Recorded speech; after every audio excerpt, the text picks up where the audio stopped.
All right, everybody, welcome to Neurotic News. It was good to be here. Thanks for listening again. Got a great episode today.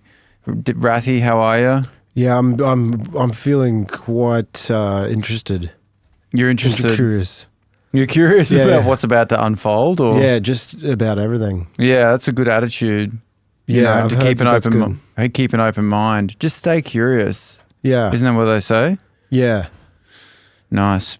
Yeah, we're recording here at the Sit Down Comedy Club, so you hear, chefs and bar staff walking in and around the studio because we're in like the bowels of the building.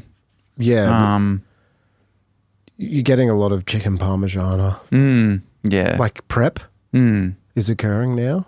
Yeah, I feel like saying some things, but like that I wouldn't eat here and so on. But you wouldn't want to disrespect.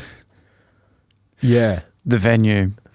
Anyway, look, guys, thanks for listening. And my special is out, so get onto that. It's on YouTube. And Rathy is touring next year. These are the plugs. These are the only plugs we have. This is all we have. Plugs, hair plugs. Plugs in the bath. That's a Turkish delight. That's what I call when a buddy comes back from overseas with a full head of hair. Why Turkish delight? It's just where they do all the transplants. Is it? Yeah. Why is it Turkey? In Istanbul. Istanbul. I think each country just gets its own shtick going. Yeah. Don't you reckon there's like... Well, Thailand's fake tits, isn't it? Yeah. You can get cheap surgeries and I think Costa Rica you can get stem cells. Right. So Isn't Costa Rica like falling apart? No. Probably. No, I'm thinking of something else, I think. Haiti. Yeah. Haiti's falling apart. They take famously. They've got a lot of countries in risk, that South American area. Yeah. There's a lot of places. They break it up. You'll see burning tyres rolling down the street. Yeah. Kind of countries. But there's conga lines.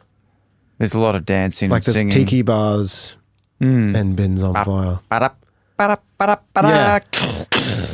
My family died in a conga line off Machu Picchu. Is that in South America? I don't know. Yeah, it's hard to tell. It sounds... Bad start. Have you read Matthew Perry's book? No, I haven't. Have you?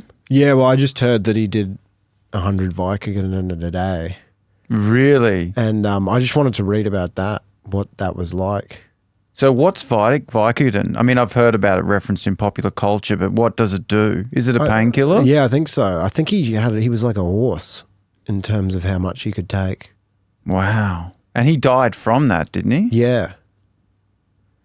Wow. Yeah. Well, this is leading into what we were talking about today, which is fetishism. Yeah. And, I know you guys at home are like, or in your car or masturbating in a hotel or whatever it is you're doing. Pause the forklift. Park the forklift for a second and listen to this. Park the pallet down.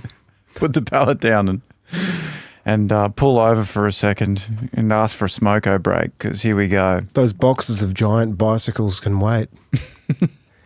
So when you say giant bicycles, you mean penny farthings? I just meant the brand Giant. Oh, yeah, you're right. I recognize that now. So to kick things off, this is something I've noticed about women, which is a crazy statement in this day and age, but I'm going there, men versus women shit. I noticed, and I'm wondering what you think, that when I say to men, like, is this woman attractive? Say Margot Robbie. That kind of thing. You go, Margot Robbie's attractive. Margot Robbie's hot. And everyone just agrees. But for some reason I've noticed with women, when I go, is Ryan Gosling hot? Like he's the equivalent. It's like, no, not really. He's kind of weird looking. Yeah. Or I said the other night at stand-up, hands up if you think Chris Hemsworth's hot. 2 or 3 people put their hand up. 2 or 3 women. And because we're leaving homosexuality out of this because it's going to make things too complicated. There's more admin. Because, gay men are more promiscuous than straight women in this circumstance for the sake of this discussion, if that makes sense. Yeah, you'll be throat clearing all day. Yeah. Yeah. So, and 2 or 3, and so I've noticed that discrepancy where men will be like, yes, we universally just agree that this person is attractive and there's not much discussion about it. Yeah. But with women, like the cliched hottest man in the world list, women will look at that and Hugh Jackman and whatever and go, no, I don't know. Happens all the time. But then, There's more interpretive labour right, to what's decided as attractive. Right. Maybe. That's what I'm getting to. It's more like arts versus science or something. I agree, yeah. And, then you'll get like the demented Greek dude in the neighborhood who goes through the bins and you're like, oh, he's going through our bins again to collect the cans. And your girlfriend will be like, I think he's kind of hot. Yeah. I like the way he rummages through those cans. Yeah, it shows independence. Yeah. So that's my observation to kick off this episode, the premise, if you will. Yeah, it's also, there's a bit of that thing as well where you don't want to be into the mainstream band. Right. So you think it's coming from that place? There's a bit of that, I reckon. Like, you're like, I don't watch that show. But see, men will just go, like, say when I was growing up, it was Pamela Anderson. That's how fucking old I am. Pamela Anderson. Yeah. People just go, yeah, she's hot. They pin her on the wall. Yeah. But we don't care about as men don't want to be the niche. Like, we don't want to be like, actually, I think Penelope Cruz, just to be different or whatever. Yeah. Whereas you think that women tend to do that. But just it's like, yeah, you don't want to be, you don't want to be into the new Avatar film just for the sake of it. Right. And Chris Hemsworth's like that for hot men. Yeah, you want to be into the Noah Baumbach. Right. Like mumblecore film. Like, and it's always surprising, the men that are considered attractive to me. Yeah, me too. So I'm like, what? And it's like, yeah, he looks like a rat. Yeah. That's good. And you're like, oh, really? Yeah, like girl told me the other day, Benedict Cumberbatch. Yeah. Like, really? The dude who looks like broccoli? Yeah. Like, he'll be hot. Yeah. You know what I mean? Yeah, like that's what I mean. Chris Hemsworth, it seems like the abs and the pristine. It's more gym. like a choose your own adventure. All I'm trying to say is that it seems to me like one is more complicated viewing. And that's why I bring it up, because you were saying that Matthew Perry became attractive because of Friends. Because you're reading that's his what book. he said. He said that no one would ever talk to him. And then he said once he was portrayed as being with Courtney Cox in the show. In the show. He said women became attracted to him because of that. Right. So that he would date Courtney Cox level ladies outside of the show. That's amazing, yeah. Because they were just like, that show's real. Like Codes is like, oh, yep, he's now allowed at that level. They're attracted to his character. Yeah. And that came through in the show, and they're watching the show and falling in love with the character or forming attraction. But if there was a rom-com where Chris Hemsworth was going out with Gina Reinhardt, it wouldn't have the same effect on men watching it. Right. So Like Gina Reinhardt is able to seduce Chris Hemsworth in this fucking weird sitcom. Yeah, it's real weird. It's on 10 Peach. And like, those one of those weird broadcasts. Yeah, totally, yeah. Yeah, and like it's just on for some reason. You're like, who paid for this and so on. Yeah. But yeah. Probably Gina Reinhardt. Yeah. Anyway. He's like, the Chris Hemsworth is wooed by a local mining magnate. Like that's the description. And they're going out and it's not like you're going to be like, oh, yeah, I see. Yeah, I'd fuck Gina Reinhardt. You're right. Yeah. Like it wouldn't colour your perspective. Right. Whereas Matthew Perry being portrayed with Courtney Cox taints the perspective. Yeah, it like gives him real world points. Yeah, it's such a good point. Which is unfair, really.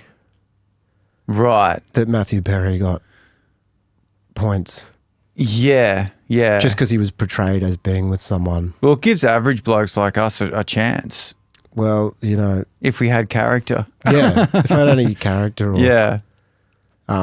Yeah, because nobody's like, because you'll see like the old cliche of a millionaire, you know, going some old fucking business tycoon who's overweight and disheveled with some really attractive young woman because he has money and is able to pay for stuff, and you know, yeah.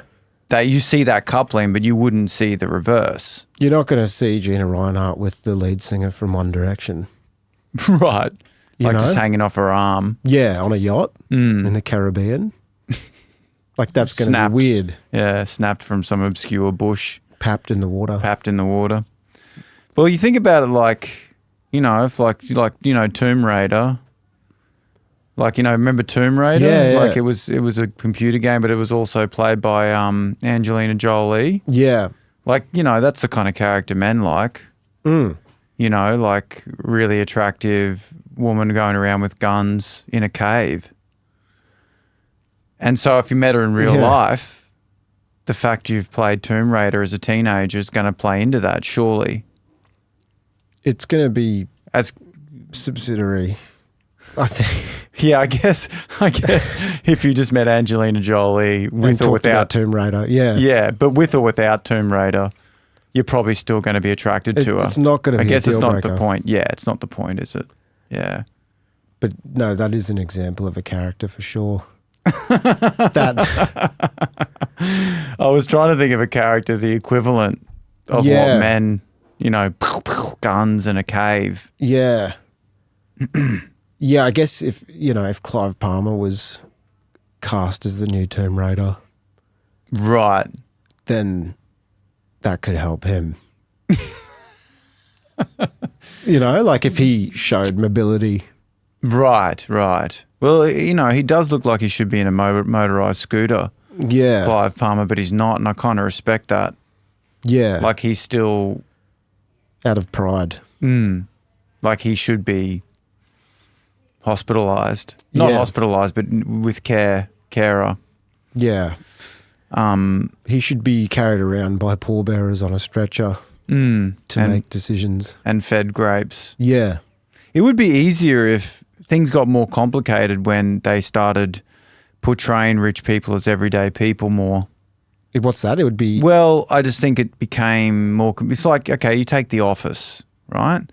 The British Office. It's taken the boss and making him everyone's friend, Yeah. right? So he's not portrayed like in the 1950s above everyone, Yeah. right? He's not like, I am the boss. I wear this suit in this office. You are not my friend. I am above you. You listen to what I say. You should be lucky to talk to me, blah, blah, blah. Yeah.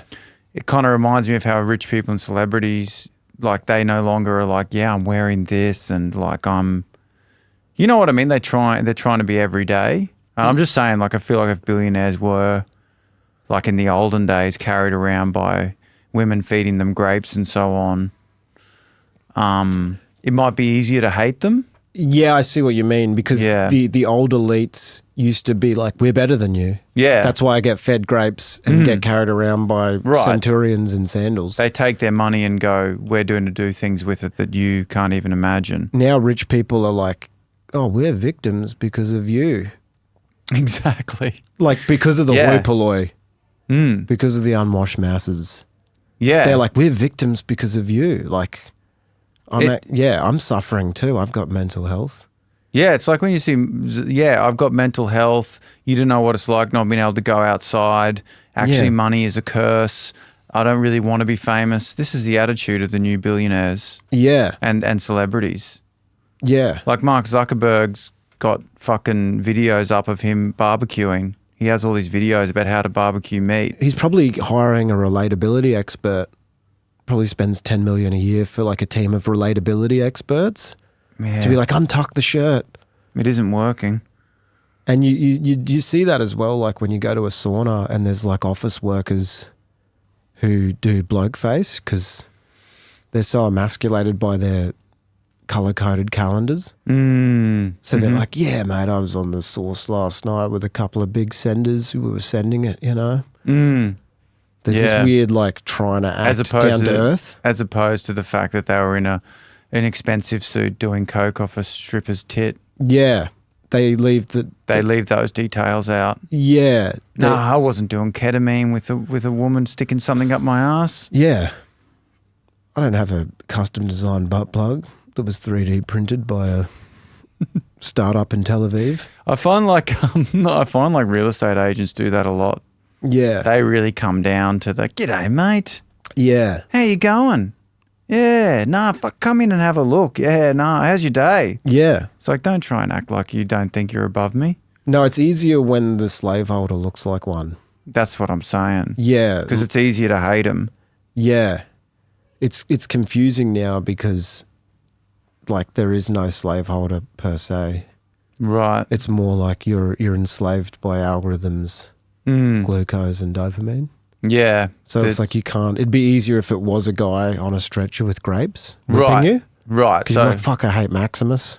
Yeah, like so if Mark Zuckerberg was on being carried around, being fed grapes, Yeah. and would actually come into your home and go, "Look at me. Yeah. You must look at your screen now and ruin your attention span. That's what I command. Yeah. You must scroll through other people's lives and feel insecure because of it, and feel insecure about your weight and the way you look and all the products I'm selling you. You must." Yeah. Like if he did that, you'd be like, "This fucking guy." But instead he's, drinking the blood of babies or whatever they do in the, Exactly. in the Sky Cube. You're being puppeteered subtly. Right. So the puppet strings are like invisible. Yeah. Facebook's free. Yeah. Yeah. It's different, isn't it? It's different. And I think that ties into the phenomenon of The Office. Yeah. That's why it was so successful, is because it tapped into that idea that now powerful people want to be likable and your mate. Yeah. And I know that's a bit of a long bow to draw, but I can see the connectivity because the whole Office drama and comedy is driven from the fact that Ricky Gervais's character just wants to be liked, even though he's in a position of power. So he wants his power and he wants to be liked as well. Yeah, it's getting your cake and eating it. Mm. And it feels like people who have office jobs will watch The Office to go to sleep. Yeah. So it's like they say they hate their office job, but then they use it as melatonin. So when you say go to sleep, you mean? I just have heard of a lot of people watching The Office to relax? Yeah. It's just weird to watch your job to decompress. Right. It's like if you worked in an abattoir and you went to sleep listening to the squeal of a pig. You'd think you'd want some detachment. I see what you mean. If you I just have heard a lot of people with office jobs watch The Office as they go to sleep. I guess it's touching on and relieving tensions that they deal with for real. Totally. That's it. They're like, yeah, that reminds me of when Karen brought the tuna salad in and everyone got sick. But we didn't say anything because we're just very deeply non-confrontational. No, sorry, Karen. Yes, of course. Right. Yeah. It's a British. That's why it was fun, because we went and saw Heretic yesterday, this horror movie with Hugh Grant, and that's why it was enjoyable to see a British person be a psychopathic murderer. Yeah. Because it comes with the British, "Excuse me, I'm just going to put you in this basement if that's, I'm sorry. Yeah. I'm gonna actually put you in here and try and decapitate you if I must." Yeah, there's a weird foppishness to it. Yeah, there's manners and whereas Americans are like, "I'm going to fucking ram this up your ass." Yeah. You're dead, buddy. Yeah, "Hey, jerk, come here, I'm going to kill you with this knife." Like there's no subtext. Whereas the British guy's like, "I'm going to put you in this." He's apologising. Yeah, he's like, "Sorry, I've just hung you up, haven't I?" It does, but the whole movie is about him not forcing them to do anything. Yeah. Not to give away any spoilers, but he's a thank you, sorry. Yeah, killer. thank you. Sorry, we can choose whatever door you like. One might lead to outside, one might lead to the basement if you must, but you may have to choose any if you don't have to, of course. I'm terribly sorry. Would you like a scone? He's a sheepish villain. You know that sheepishness? Yeah, whereas Americans are like, "I'm going to shit in your mouth, asshole, with my ass." Yeah, like, totally. Even Boris Johnson, who is kind of like Hugh Grant with glandular fever or some kind of great problem. description. Maybe like some kind of one of those thyroid problem. Yeah, that makes you fat. Yeah. Strange looking guy. Is that a wig he's wearing? Or? I think that's his hair. Yeah, sometimes when people wear a wig like that, it's because the bald version of them is...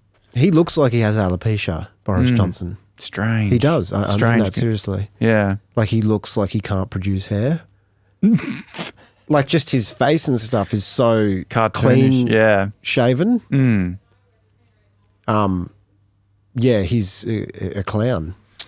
Because this episode is about fetishism, it does remind me of that point, which is that I read somewhere that people that have, talking about manners and Yeah. behavior and that kind of thing, that the people that have extreme fetishes are often very well mannered and behaved and polite. Yeah. Because they have a way out for their urges and their tension and their social awkwardness and their pent up rage. Yeah. In their fetish, and then when they're the nicest.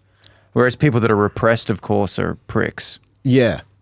It's like if you've just had jumper cables hooked up to your balls and you've been electrocuted by a dominatrix, you're going to be polite at the cafe. You're like, thank you. Thanks for this spanner crab omelette. And no one knows of just the cavalcade of filth you've just been involved in, Right. in terms of like catharsis. That's the great word, catharsis. Yeah.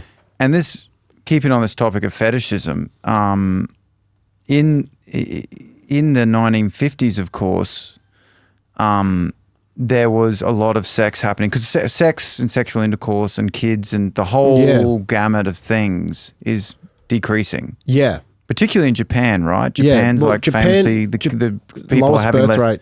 and they're having less sex. Japan has the lowest birth rate and the least sex happening, even though seafood is an aphrodisiac. Right, And they eat the most of that. right. And they have tentacle porn and so on. I think it's such a good aphrodisiac, seafood, that they're just looking at the calamari and going, "What's up, baby?" Right. You know? And That's then- why they have that weird, because I've seen often in manga and like all different Japanese, there's often, I don't know what do you fucking call it. Is it monster porn? tentacles coming out of the ocean and stuff. What do you call it? The kraken? Yeah. You know, the big octopus? It's like the tentacle comes up and Yeah. they love that. They want to fuck it. Yeah. Because no one in Ireland or where the stories emerge, like of the Kraken, that's Yeah. like a Scottish, Irish, Viking. Yeah. Yeah, none You of don't them see were that like, in Kilkenny. A yeah. guy whacking off to a stray tentacle But in near Japan, Loch Ness. yeah, Yeah. the seafood's too much of an aphrodisiac because they're getting so horny they want to fuck what's on the plate. Yeah. So then they go home to their wife and she's like, "Let's do it." And they're like, "I can't. I was at Sushi Train." So that brings me to like the 1950s, people were having more sex, more kids, more deranged sort of behind closed doors behavior, but of course not allowed to express it publicly whatsoever. Yeah. A cheeseburger was still a cheeseburger. What's that mean? I just mean like there wasn't like cheeky menus and Oh, I see what you're saying. there wasn't like cheekiness in public. You're talking about the thing we've talked about before on the podcast about like the burger Yeah. chain, Daddy's Burgers, Yeah. where all the menu items have sexual innuendo. Yeah. So you're trying to say that Back then it was like a diner. It was like, "I'll get the chips and the burger, see?" right, like Yeah. there was no sexualized culture. Yeah. It was all prim and proper. There wasn't even sex on TV. There was no pornography. There was no innuendo. It was all very subtle, if there was. But now that sperm levels are plummeting to all times lows, you can go to McDonald's and get a free butt plug with your Happy Meal. Right. I see what you mean. Like there's sexualized imagery everywhere. Yeah. You're just drenched in it. Yeah, like the Daddy's Burgers thing in Sydney where it's like the cum guzzling slut burger. Yeah, the cheesegasm. That's literally a burger. Isn't there one called the Ass Buster? Yeah, you can get ass buster wings. They'll bust your ass right up. So yeah, it fuses diarrhea with sex and burgers. That's despicable. One of the logos is just a fat dude covered in cheeseburgers, like naked. Right. Like on the app. But people are having less sex, and that's Yeah. the point you're trying to say is that society's putting more sex out there. Sex is everywhere on every billboard, every channel, in every movie, in every TV series. It's talked about constantly in common culture. Chartered accountant can rock up to PricewaterhouseCoopers in a gimp suit. And the boss just has to be like, "Well, make sure you just ungag the ball when you're on the Zoom conference. Don't leave take your costume off for the conference. Yeah. You can, if you could just use the leash outside. Right, because he's not allowed to kink shame. Yeah. So you get the guy come in squealing like a pig, and it's like, you're allowed to squeal in your lunch hour. Yeah. But just when we're in Zoom meetings and so on, keep it together. We celebrate your squeal. Yeah, there's like a celebration of the self-expression and the, no kink shaming. You can install a sex swing in the lunchroom. Like, you can get a Brazilian guy off Airtasker to install a sex swing in your lunchroom. So you're saying like we've accepted and total expression, no shaming, no repression. People are really putting their sexuality out there. It's in all aspects of society, even going to a burger place, but people are having less sex. Yeah, I feel like it's the pizzazz is taken away from it. But in the 1950s, they were like, excuse me, sorry. Then they'd go home and fucking smash their cock into a... Yeah, it was probably bang like... their cock with a hammer or something. Yeah, now I think a lot of it's just all talk. Right. So it's kind of like when the guy, in the fight talks it up but can't fight kind of thing. It's like the dominatrix comes in and does the whipping, but then it's like you just go, let's have just a T-bone steak and let's chill. relax, yeah. I've already seen enough of this all day. Yeah. Yeah. I've had enough. That's really the dominant message now, I feel, is coming from people is I've just had enough. Yeah, it's so funny because in the 1950s, you would say, I want more. My life is dull, or there's no excitement in it anymore, and, I want more. Why aren't I enjoying myself? And now people are like, oh, I can't. I just want to sit and watch Netflix. I can't enjoy anymore. There's too much enjoyment out there. When there's a gun to your head saying enjoy, it really takes the pizzazz out of it. Because that's what you're saying. It's like there's a gun to the head, like you should come and fuck. Yeah. Like there is a real perverse duty to have sex and fun.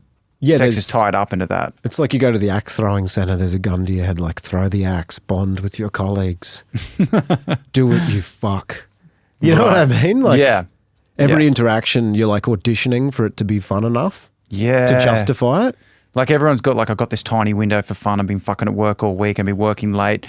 You said this cafe was good. Yeah. They better bring out the best fucking food because I've got an hour fucking to enjoy. And we said we'd enjoy and now we can't get a park and fuck. Yeah, you get to the restaurant and you're like, make it fucking enjoyable. Like you're actually more stressed, I reckon, in fun contexts than you are.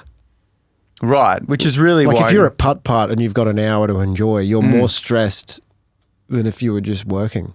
This fucking golfing puzzle's bullshit. Yeah. I thought it'd be more fun. I reckon if you measured the brain, there'd be more fun on the forklift because you'd be like unloading pallets, 1, 2, 3. Like you'd be like getting done. People are having more fun at work. Yeah. Because you're like, well, at least this is shit and I know it's shit. Right. Yeah. Which is why comedy's hard now because people are coming into comedy clubs like, this better be fucking good. Yeah. This better be funny. I need this. Like this isn't just a night. Like I need this to be funny. Everyone's just walking around going, I need this to be good. Yeah. So I need this. That's why if there's like an eyebrow or a fucking eyelash in your scrambled eggs, you're like, fucking hell. Like you start crying. Yeah, now this was the one thing I was meant to have. You put an eyelash in it? Now I have to wait another week yeah. Cost of living crisis, can't get a house. Now I've got a fucking eyelash in this. Got an eyelash in my scrambled eggs. Soon it'll be cheaper to freeze your eggs than scramble them. This rate. Yeah, like it's like a fun prison. Yeah, a pressure. I feel like in the 50s they didn't have a malaise. Right. It was just like things were really good or really shit. Interesting, yeah. Now it's marbled together. Right. Like things are fun and shit at the same time. Kind of like working from home. Yeah. Like it's still fun and you get to stay home and you're in your home and it's comfortable, but you're working, but it's both kind of, it's good. And hard to say when you stop and start, but it's all, whereas in 1950s. Yeah. And then you check the fridge and you're like, I need more Koopy mayonnaise. Should I go now or in 4 hours? You start those rap battles. So you're sitting down going back and you're like, yeah, maybe I'll get the Koopy now because then I'll stop thinking about Koopy. And then you don't get it. So for 4 hours, you're just thinking about how you should be getting the mayonnaise now. You think it was simpler when it was like, you start work at 9, you leave at 5. Yeah. And then you go home and do perverted acts secretly behind closed doors with the curtains closed. That's the way it should be. Whereas now it's like I sort of work kind of. I check in, I check my phone in the morning, but then I switch off for a bit and I go get dick wing, cum guzzling wings, and then I do a bit more work and I'm not sure exactly when it stops. And now I'm lying down watching hardcore porn that's a new TV series on fucking Apple. I'm watching hardcore porn, eating a jizz bucket of chicken wings. Right, and now I don't feel like having sex and I'm sort of awake, kind of asleep. Did a little bit of work on my phone and now I'm kind of finishing work, if that ever started. Kind of weird. Yeah, you're like, should I get cold and flu tablets just for the night ones and throw the day ones out? Like you have weird fucked up thoughts like that.